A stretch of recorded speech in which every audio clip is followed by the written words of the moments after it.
Halo semuanya, kami dari kelompok EPROF yang beranggotakan saya sendiri Jose Sitorus, ada Pranata Panjaitan, Junaidi Pandiangan, dan Mikael Bani. Di sini kami akan membahas case-case yang terdapat pada tugas 2 ini. Terdapat 2 case yang akan kami pahami dan kami pelajari dan akan kami sampaikan bagaimana pendapat kami terhadap pertanyaan yang diberikan. Baik, kita langsung ke case pertama. Case pertama ini tentang refusing to sign or seal construction document. Langsung pertanyaannya. Yang pertama, what is ethical for engineer A to refuse a sign or seal the plans? Dari case-nya, dari conclusion bisa kita lihat hasil yang didapatkan itu adalah satu, it was ethical for engineer A to refuse to sign or seal the construction documents. Baik, di sini kami akan memberikan tanggapan kami. Kira-kira ada teman yang mau memberikan tanggapan terkait kenapa bisa etik? Untuk Junaidi, gimana tanggapannya Junaidi? Memberikan tanggapan. Oke, Bani. Kalau menurut saya pada pertanyaan nomor 1 ini berdasarkan fakta yang terdapat case tadi nomor 1 ini, apakah etis untuk engineer A untuk menolak menandatangani atau menyegel dokumennya itu menurut saya sih tidak ya. Dan berdasarkan fakta dan juga berdasarkan referensi kode etis yang ada, engineer A itu tidak etis untuk menolak karena sebelumnya engineer A berdasarkan faktanya dia bekerja di firm X dan dia memiliki pekerjaan namun pekerjaan tersebut tidak selesai sepenuhnya sehingga ketika dia pindah ke firm yang lain dia tidak berhak sebenarnya untuk menolak apabila dia belum menyelesaikan pekerjaannya karena seorang engineer itu menurut kode etis itu dia harus bersikap profesional dan bertanggung jawab terhadap pekerjaannya. Menurut saya sih tidak etis jadinya untuk nomor 1. Ya, itu dapat kita lihat di kode etis 1.4 yang sebagai referensi. Ada tambahan dari Junaidi atau Pranata gimana? Kalau menurut saya sih sesuai sih dengan pernyataan yang dikasihkan Bani karena seorang insinyur itu harus bertanggung jawab dan profesional dalam pengerjaannya. Saya setuju dengan pendapat Bani. Oke. Menurut saya pertanyaan pertama itu bisa mengacu juga ke kode etik 3.9. Coba dibuka kode etik 3.9 di mana yang berbunyi 3.9. Ini 3.9. Di mana dikatakan kan insinyur atau engineer harus menerima tanggung jawab pribadi untuk aktivitas profesional mereka. Berarti dengan kata lain, si engineer tersebut harus terlebih dahulu menyelesaikan tugasnya, baru menerima suatu kesepakatan dengan perusahaan lain. Di mana dalam fakta tadi, bahwa engineer A itu ingin meninggalkan perusahaan X di mana dia belum selesai melaksanakan pekerjaannya di sana. Nah, berarti tidak etis dong. Itu sih. Ya, kalau dari sudut pandang pribadi juga kan bisa kita bilang, kenapa baru sekarang sebetulnya, kenapa tunggu udah keluar dulu si engineer A, baru diminta untuk meminta kembali menandatangani gitu kan. Cuma tetap aja engineer A ini nggak etis untuk menolaknya, karena itu memang tetap bagian dari pekerjaan dia. Oke, kita lanjut ke pertanyaan nomor 2. Was it ethical for engineer B to ask engineer A to sign and seal the construction documents? Di conclusion, kita lihat yang kedua, it was ethical for engineer B to ask engineer A to sign and seal the construction documents. Berarti bisa kita ambil dari kesimpulan bahwa itu adalah etik. Untuk teman-teman ada yang mau menanggapi kenapa ini bisa etik?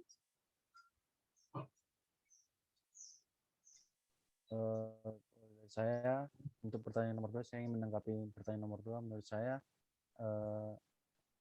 pertanyaan nomor 2 itu jawabannya adalah etis bagi engineer B untuk meminta engineer A untuk menandatangani dokumen konstruksinya karena sebelumnya engineer A itu terbukti bahwa dia tidak bertanggung jawab atas pekerjaan yang dilakukannya di perusahaan sebelumnya tempat ia bekerja. di mana perusahaan tersebut merupakan dari tempat engineer B, sehingga engineer B meminta engineer A untuk mengingatkan engineer A untuk dapat menyelesaikan pekerjaannya karena pertanggungjawaban yang tidak diselesaikannya dengan baik, sehingga itu etis menurut saya. Ada tambahan? Sekedar menambahi untuk etisnya itu juga bahwa di sini insinyur B meminta ke pertanggungjawaban dari si insinyur A untuk mendatangani untuk menyelesaikan pekerjaannya, dan juga insinyur B meminta ke profesionalisan dari insinyur A dalam melakukan satu tanggung jawab. Jadi menurut saya sih etis dia memintanya. Itu menambahi. Ini kira-kira ada nggak hubungannya permasalahan yang kedua, pertanyaan kedua dengan kode etik yang 3.8? Sini udah saya ambil translate-nya, kira-kira seperti ini. Yang 3.8. Untuk yang kedua aja, kalimat kedua, insinyur yang percaya bahwa orang lain bersalah atas praktik yang tidak etis atau ilegal harus memberikan informasi tersebut kepada pihak yang berwenang untuk ambil tindakan. Kalau menurutku, di sini ada dengan apa ya? Ini ada kesimpulan lain nih menurutku. Kita dapat diizinkan untuk memberikan respon terhadap tindakan yang tidak wajar oleh teman kita gitu. Itu kira-kira sesuai nggak sih? Menurut kalian ada hubungannya nggak? Dari kode etik Adalah hubungannya. 3.8 itu. Memang bukan kepada orang yang berwajib, cuman kan kita bisa dong ngambil tindakan. Bisa lah ya. Bisa lah, bisa dikaitkan ke situ lah. Oke. Kita lanjut untuk nomor 3. If additional work was required on the part of engineer A, would it be ethical for engineer A to request additional compensation? Oke, untuk konklusinya, it would be ethical for engineer A to request additional compensation. Berarti pada pertanyaan ketiga itu hal yang etis untuk meminta kompensasi tambahan atas pekerjaan tambahan juga. Ada yang mau ditambahi? Ada tanggapan terkait masalah ini sama hubungan dengan pertanyaannya? Untuk menambahi, itu kan dikatakan etis. Kenapa dia etis? Karena di sini kontrak dari insinyur A sudah siap, dan juga dia sudah menyelesaikan hampir seluruhnya pekerjaan dia. Jadi di sini si insinyur B hanya menyelesaikan sedikit lagi tugas yang ada, sedikit tinggal melengkapi seperti itu. Jadi misalkan si insinyur A diminta untuk ditambahin pekerjaannya, berarti dia etis dong meminta kompensasi karena dia hampir menyelesaikan seluruhnya. Ada dari Bani Itu sih tambahan? dari saya. Kalau tambahan dari saya juga setuju dengan pernyataan dari saudara Junet.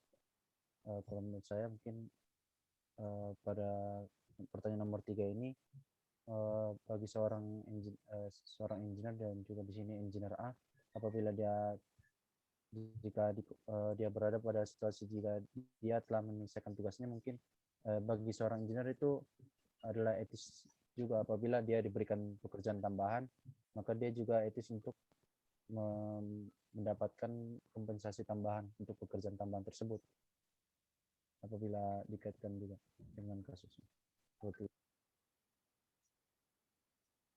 Oke, berarti bisa dibilang kalau meminta biaya tambahan itu etis jika dia diminta untuk melakukan pekerjaan tambahan.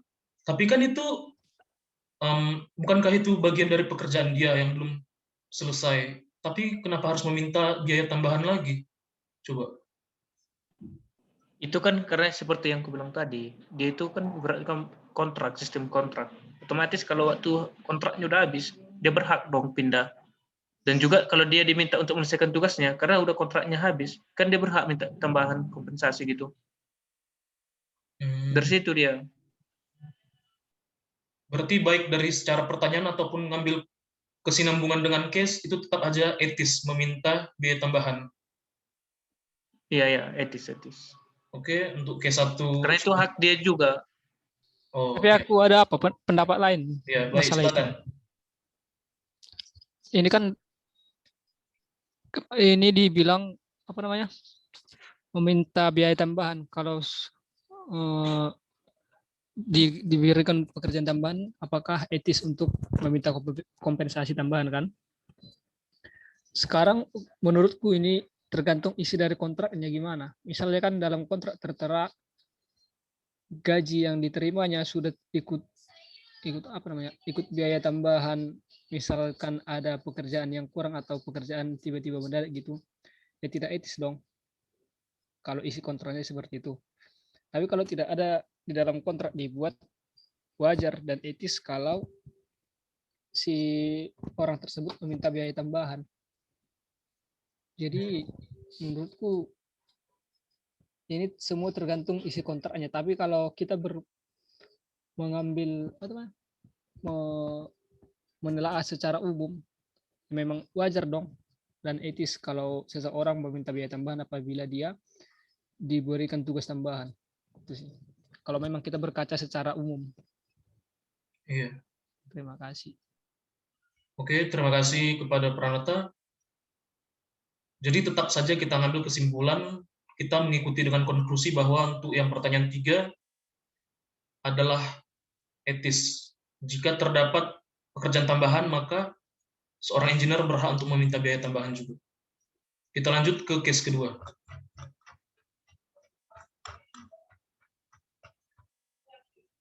Case studi 2. Failure to include information in engineering report. Oke, ini adalah case-nya. Langsung ke pertanyaannya. Terdapat 4 pertanyaan. Yang pertama, was it ethical for engineer B to not have included the failed operation of the test equipment in his report? Dari konklusinya kita lihat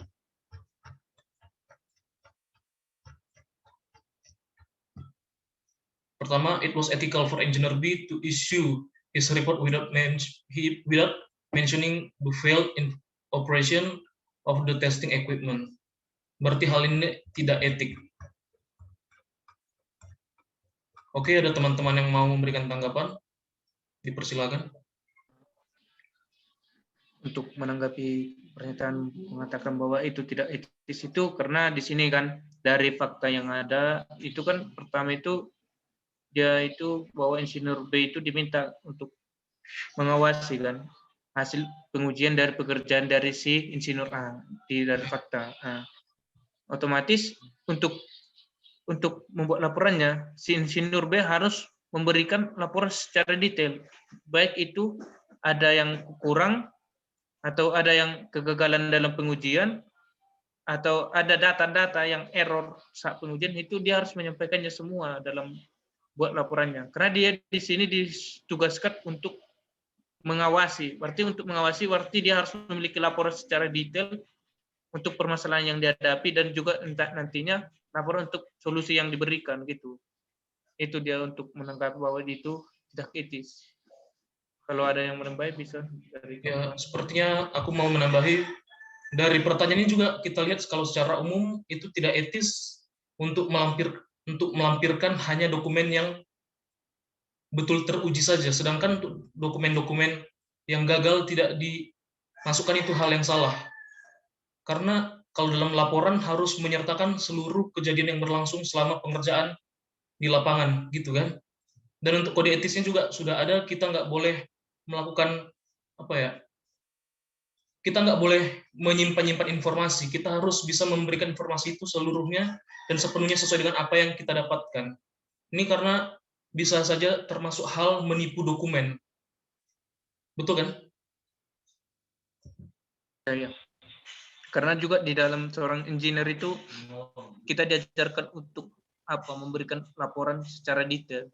Iya. Itu untuk seorang engineer harus itu diterapkan juga dalam dunia nyata gitu. Itu dia menunjukkan dia profesional dalam pekerjaannya dan membuat data-data. Ada tambahan lagi, Bani? Kalau dari saya mungkin saya sudah setuju untuk pernyataan dari dan jawaban dari saudara Jose dan saudara Juni juga. Kalau menurut saya sih, saya tidak ada tambahan. Oke, kita lanjut ke nomor 2. Was it ethical for engineer B not to communicate with any representative of engineer A about the project? Dari konklusinya kita lihat adalah it was ethical for engineer B to not communicate with any representative of engineer A about the project. Berarti hal ini juga tidak etis. Bagaimana tanggapannya teman-teman?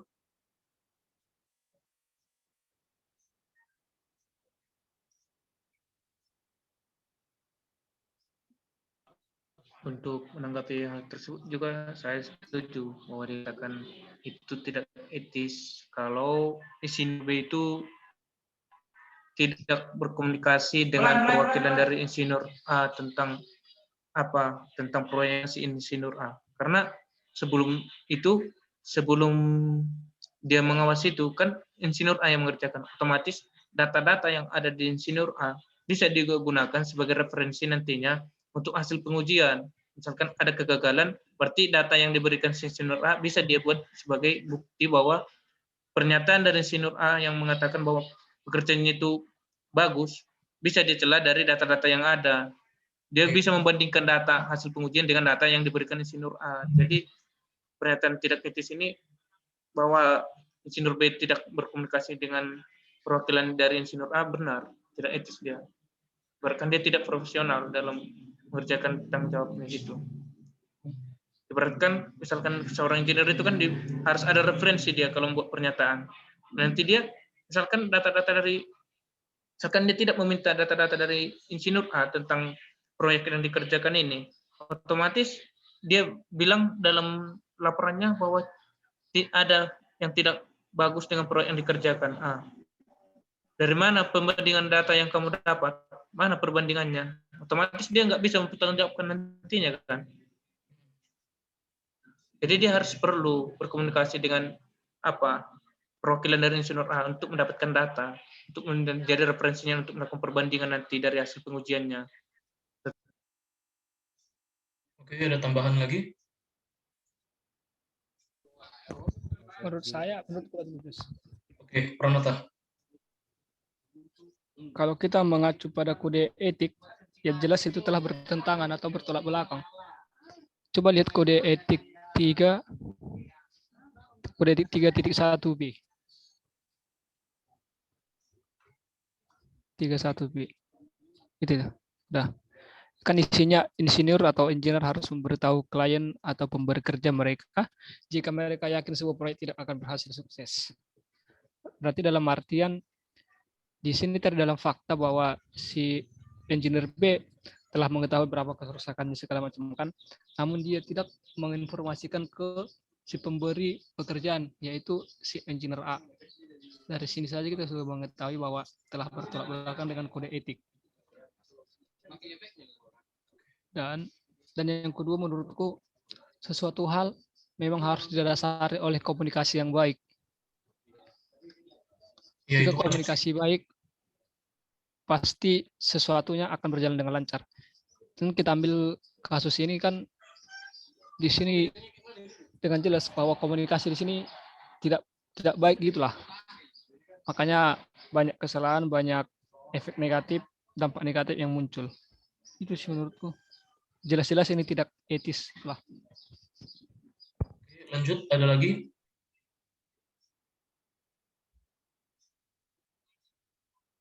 Bani tadi mau pertanyaan ketiga. Oke, langsung ketiga. Pertanyaan ketiga. Was it ethical for engineer B not to communicate with the contractors, supervisor, and workers who were on the job during construction? Kesimpulannya,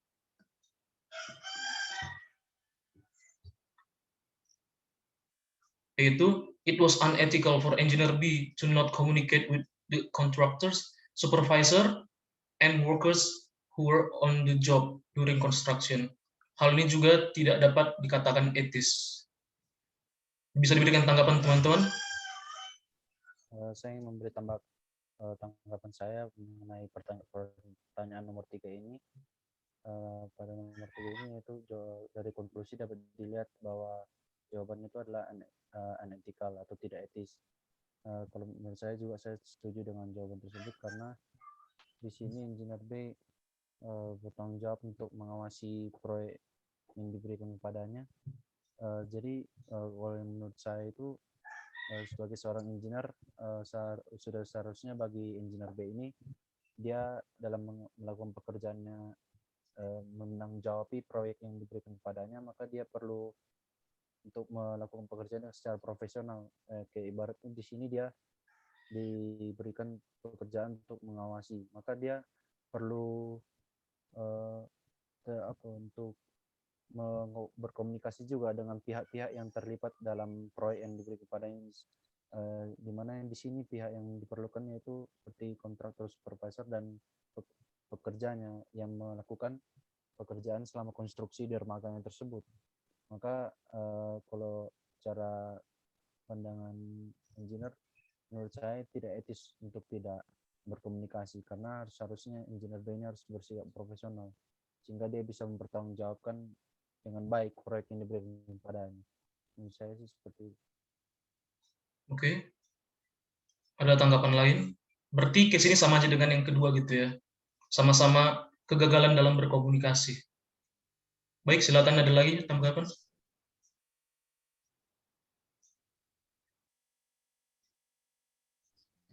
Dari aku dulu lagi, Jus. Yuk, silakan. Menurutku pertanyaan ketiga ini sama dengan yang kedua tadi, masalah komunikasi kan.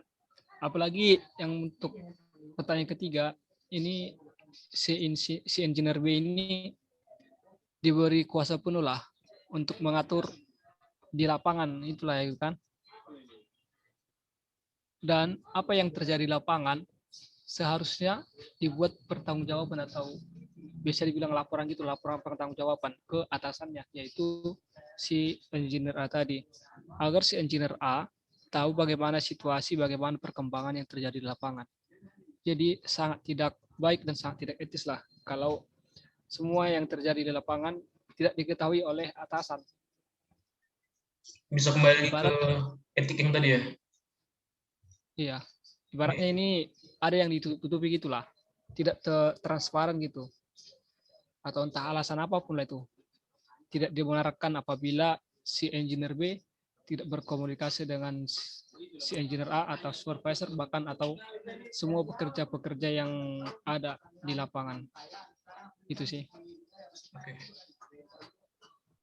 Ya, ini bisa kita lihat untuk yang kode 3.1.a ini adalah kode etik yang dilampirkan untuk pada permasalahan nomor 1, yang dimana setiap engineer harus menyertakan error yang mereka dapatkan ataupun perubahan error yang bisa dihasilkan dari pekerjaan mereka.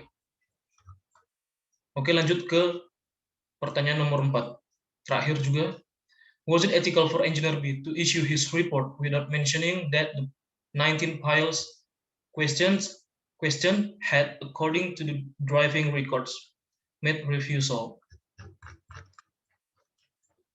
Konklusinya bisa kita lihat, yaitu it was unethical for engineer B to issue his report without mentioning that the 19 piles question had, according to the records driving record, made refusal.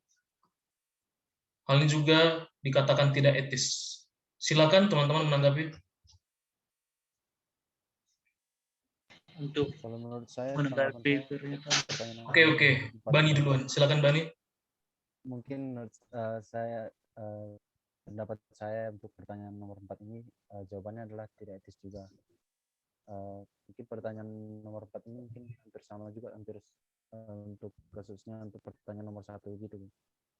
Karena dia di sini kalau berdasarkan fakta yang bisa dilihat dari kasus studinya ini, di sini kan engineer B bukan, di mana ada 19 tiang yang tidak layak untuk pembangunan dermaganya ini dari 90 yang dibuat untuk sebagai fondasinya, sehingga dari error tersebut dia seharusnya sebagai seorang engineer perlu untuk mencantumkan dalam laporannya sebagai bentuk pertanggungjawabannya bahwa dia mengawasi dari konstruksi proyek yang diawasi ini.